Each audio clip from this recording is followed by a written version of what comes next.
Hello students, welcome back. So let us move ahead with this chapter where we discussed last lecture में कि भाई जब flux change होता है EMF induce हो जाता है, जादू जादू जैसा है कि नहीं, कि जैसे फ्लक्स चेंज हो गया ईएमएफ इंड्यूस हो गया कॉइल में. तो ऐसे क्यों होता है, what happened actually, what is the reason behind this. तो ये रीजन, इसका एक्सप्लेनेशन दिया था लेंज ने. Lenz said something that is very very very important. Okay, so I'll consider this as a Lenz law. It's a complete explanation. तो बहुत अच्छे सुनना, बहुत इंपॉर्टेंट है, ठीक है. बहुत अच्छा एक्सप्लेनेशन लेंज ने दिया. तो सबसे पहले बात करते कॉइल की.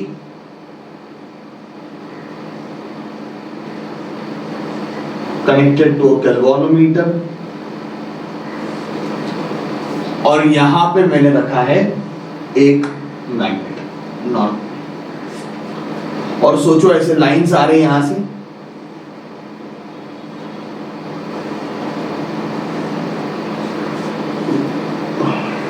बहुत सारे लाइन आ रहे हैं, so many infinite number of lines. और अभी एक्सप्लेनेशन के लिए मैं कुछ स्टैंडर्ड लाइंस कंसीडर कर रहा हूं. मैग्नेट यहां पे रखा, तीन लाइंस जाके इस कॉइल के साथ लिंक हो रहा है. Total 3, you can check 3 lines link कर रहे हैं, बाकी तो ऐसे आजू बाजू में रहता है.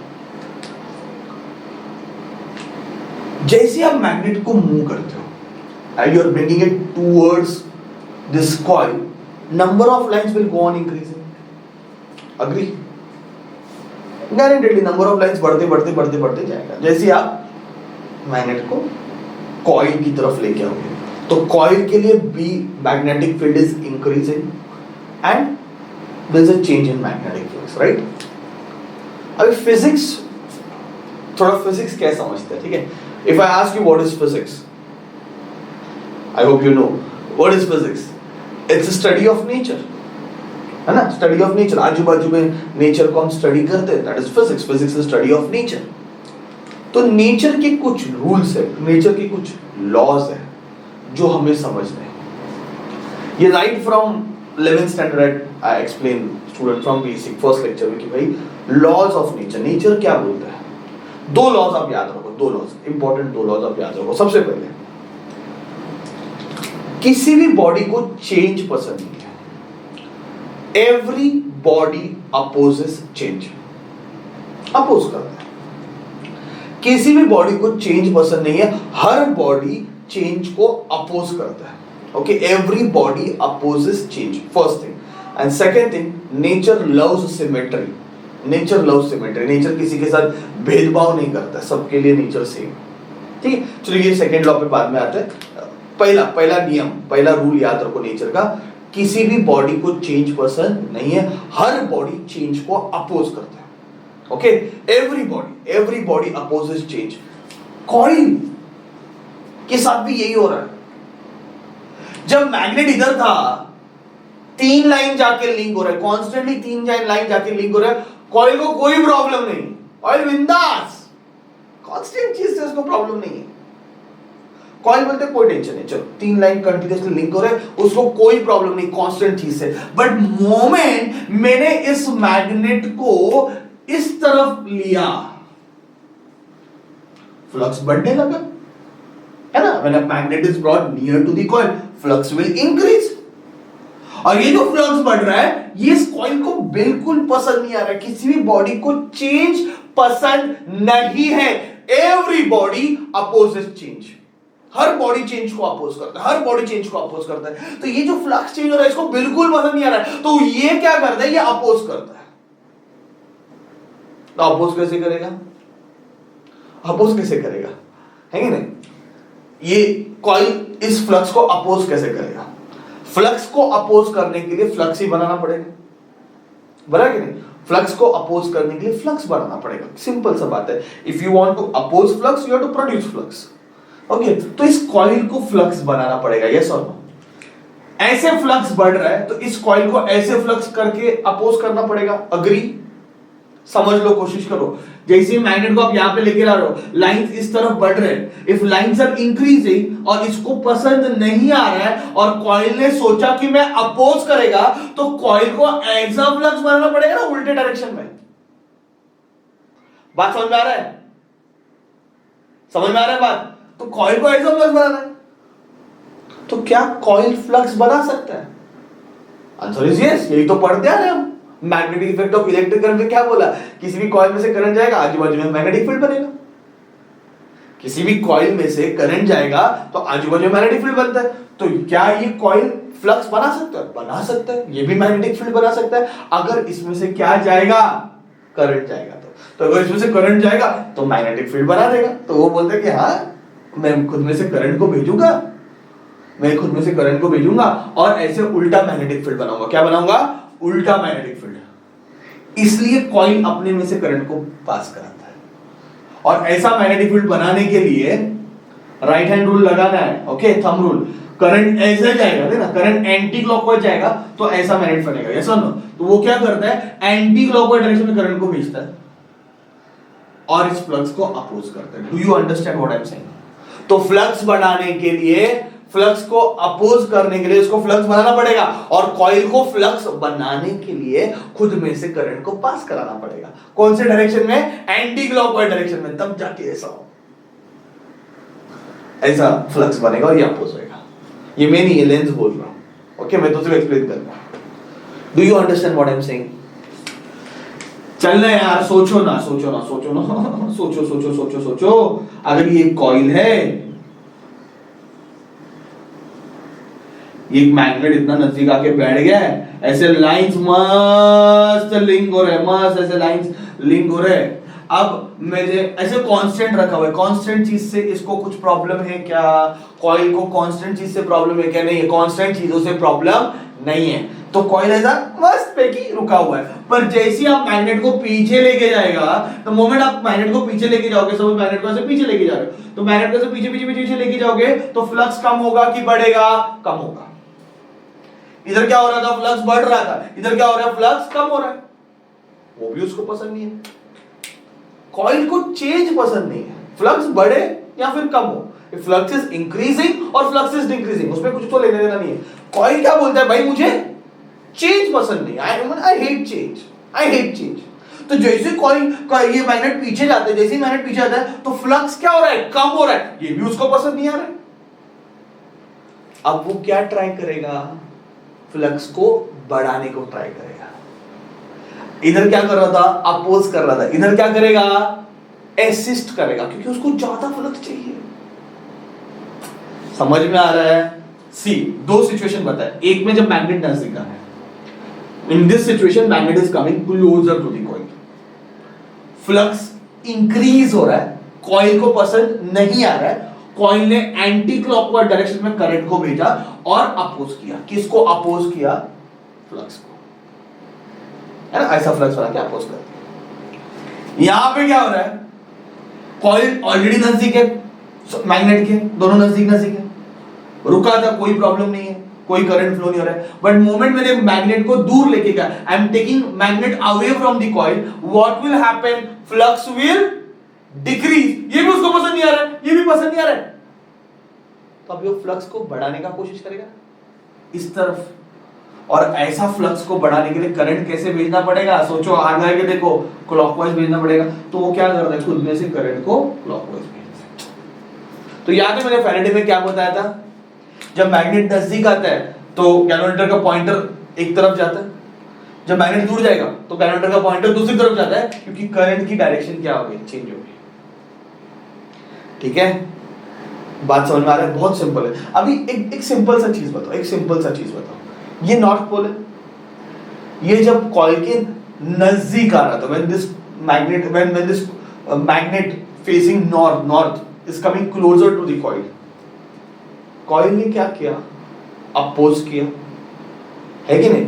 कैसे? करंट को भेज के, एंटी क्लॉकवाइज डायरेक्शन में करंट को भेज के इसको अपोज किया, नॉर्थ को अपोज किया। हमेशा कॉज अपोज होता है, कॉज। फ्लक्स चेंज का रीजन क्या है? कॉज क्या है? भाई फ्लक्स किस चीज की वजह से चेंज हो रहा है ना? उसको अपोज होता है। ये मेरा डायलॉग हमेशा याद रखना, पूरे चैप्टर में मैं आपको परेशान करूंगा इस डायलॉग में कि what is opposed is the cause of flux change. And what is the cause of flux change? North is coming, ये नॉर्थ इसकी तरफ आ रहा है, ये रीजन है जिसकी वजह से फ्लक्स चेंज हो रहा है। यस और नो? तो फ्लक्स किसकी वजह से चेंज हो रहा है? नॉर्थ इसके नजदीक है इसलिए। तो ये क्या करता है, खुद में से एंटी क्लॉकवाइज डायरेक्शन में करंट को भेज के एक्चुअली इस नॉर्थ को अपोज करता है, भाई दूर रहे आ मत। तो ये नॉर्थ को अपोज कर रहा है। ऑलवेज कॉज इज अपोज्ड, ये स्टेटमेंट लिख के लिखता हूं। So what is the cause? North is coming closer to the coil. So what coil did? Anti clockwise direction में करंट को भेज के इसको अपोज किया। और हम बचपन से पढ़ रहे हैं नॉर्थ को सिर्फ और सिर्फ नॉर्थ ही अपोज कर सकता है, दो लाइक पोल अपोज होते हैं। मतलब ये है एंटी क्लॉकवाइज डायरेक्शन में coil behaves like a north pole. याद आ रहा है लास्ट लेक्चर कितना, लास्ट चैप्टर से कितने चैप्टर से हम पढ़ रहे हैं कि एंटी क्लॉकवाइज डायरेक्शन में कॉइल का जो फेस है वो नॉर्थ होता है। याद आ रहा है? एंटी क्लॉकवाइज डायरेक्शन में करंट जाएगा, कॉइल नॉर्थ बनती है। एंटी क्लॉकवाइज हम स्टेटमेंट बोल रहे थे, अभी मैंने आपको रीजन बताया कि देखो ये नॉर्थ की तरफ बिहेव कर रहा है। जब मैग्नेट दूर जाता है, when magnet is going away from the coil, now coil wants that magnet, ना ये चाहिए मुझे, बोलते हैं मुझे चाहिए ये नॉर्थ पोल, असिस्ट कर रहे, खींचने का कोशिश कर रहे, बोलते हैं मत जा छोड़ के। अच्छा नॉर्थ को कौन खींचता है? साउथ। और करंट का डायरेक्शन देख क्लॉकवाइज है, इसलिए क्लॉकवाइज डायरेक्शन में coil behaves like a south pole. बात समझ में आ रहा है? तो ये भी एक्सप्लेनेशन लेंस है। तो फैराडे ने जो लिखा था E is equal to d∅dt, अब इस बात को समझो, जब मैग्नेट नजदीक आता है तो इसमें करंट तो फ्लो नहीं होगा पर ईएमएफ तो इंड्यूस होगा ना, और वो ईएमएफ क्या करेगा? उल्टा फ्लक्स बनाएगा, उल्टा अपोजिंग फ्लक्स बनाता है, इसलिए वो माइनस साइन लिखा हुआ है, क्योंकि जो ईएमएफ इंड्यूस्ड ईएमएफ है वो अपोजिंग फ्लक्स बनाता है। तो E is equal to minus d∅dt। क्यों अपोजिंग फ्लक्स बनाता है? क्योंकि किसी भी बॉडी को चेंज पसंद नहीं है, हर बॉडी चेंज को क्या करता है? अपोज करता है। I hope this points are very clear to you all. ठीक है, देखो ये एक्सप्लेनेशन किसने दिया है? लेंस ने, और ये एक्सप्लेनेशन एज इट इज आपको याद रखना है। समझ में आ रहा है? ओके, सो नाउ एक चीज तो हमें समझ में आ गया कि किसी बॉडी को चेंज पसंद नहीं, हर बॉडी चेंज को अपोज करता है। कॉइल का ये नेचर है, जब फ्लक्स चेंज होता है तो कॉइल उस फ्लक्स चेंज को रिस्पॉन्ड करता है, रिस्पॉन्स देता है, खुद में से करंट को भेज के, खुद में ईएमएफ इंड्यूस्ड करके। Is this point clear? ठीक है, so whenever there is change in flux EMF is induced, ये हमने पढ़ा। पर ईएमएफ मतलब क्या? एनर्जी। ईएमएफ का मतलब क्या? एनर्जी। मतलब इसके पास एनर्जी आ गई, ईएमएफ कॉइल के पास कॉइल में ईएमएफ इंड्यूस्ड हुआ, मतलब कॉइल में एनर्जी आ गई। तो हम बचपन से पढ़ रहे हैं energy is neither created not destroyed. तो इसमें जो एनर्जी आ गई जिसकी वजह से करंट फ्लो होता है, वो कहां से आई? क्रिएट तो नहीं हो गई, डिस्ट्रॉय भी नहीं होती है, it is just transferred from one form to another form. So this is what important is कि भाई इसके पास एनर्जी तो आ गई, पर ये एनर्जी आई कहां से? किसकी एनर्जी यहां पे आई? रिमेंबर दिस, जो बंदा अ पर्सन इस मैग्नेट को ढकलता है ना, जो बंदा इस मैग्नेट को ढकलेगा उसको तो वर्क करना पड़ेगा ना। कॉइल के पास इस मैग्नेट को जब वो लेके आएगा, there is a displacement, there is a force applied, मतलब there is a work done.